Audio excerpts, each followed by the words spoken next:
ప్రముఖ సినీ నటి సమంత, సినీ దర్శకుడు రాజ్ నెడిమోరు భూతశుద్ధి వివాహం చేసుకున్నట్లు ఈషా ఫౌండేషన్ ప్రకటించడంతో ఇప్పుడు అందరి దృష్టి ఆ సంప్రదాయంపై నెలకొంది. భూతశుద్ధి వివాహ విధానం గురించి తెలుసుకునేందుకు నెటిజన్లు ఇంటర్నెట్లో తెగ వెతుకుతున్నారు. అసలు ఏంటి ఈ వివాహం, దీని ప్రత్యేకతలేంటో ఈ కథనంలో చూద్దాం. భూతశుద్ధి వివాహం అనేది యోగ సంప్రదాయ విధానంలో వేలాది ఏళ్లుగా కొనసాగుతున్న అత్యంత పవిత్రమైన వివాహ పద్ధతి.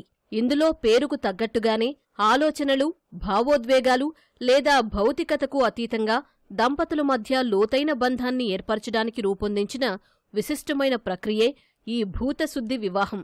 లింగ భైరవి ఆలయాల్లో ఎంపిక చేసిన ప్రదేశాల్లో నిర్వహించే ఈ వివాహ క్రతువు వధూవరుల దేహాల్లోని పంచభూతాలను శుద్ధి చేస్తుంది. వారి దాంపత్య ప్రయాణంలో సామరస్యం, శ్రేయస్సు, ఆధ్యాత్మికత వెల్లివిరిసేలా దేవి అనుగ్రహాన్ని ప్రసాదిస్తుందని నమ్ముతారు. సాధారణంగా హిందూ జంటలకు చేసే సంప్రదాయ మంత్రోచ్చరణలతో పాటు వధూవరుల శరీర, మనసు, జీవశక్తి స్థాయిలను సమన్వయం చేసే యోగిక క్రతువులతో ఈ వివాహం జరుపుతారు. ఈషా ఫౌండేషన్ మాత్రమే ఈ వివాహాలను చేస్తుంది. ఈ క్రతువులో వివాహ జంటకు ప్రాథమిక స్థాయిలో లోతైన బంధం ఏర్పడుతుందని విశ్వసిస్తారు.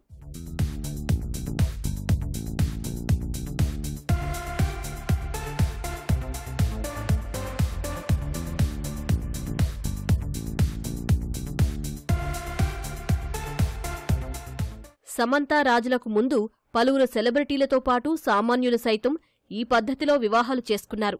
ఇదే పద్ధతిలో హిందీ బుల్లితెర జంట గియా మానెక్, వరుణ్ జైన్ ఈ ఏడాది ఆగస్టులో వివాహ బంధంలోకి అడుగుపెట్టారు.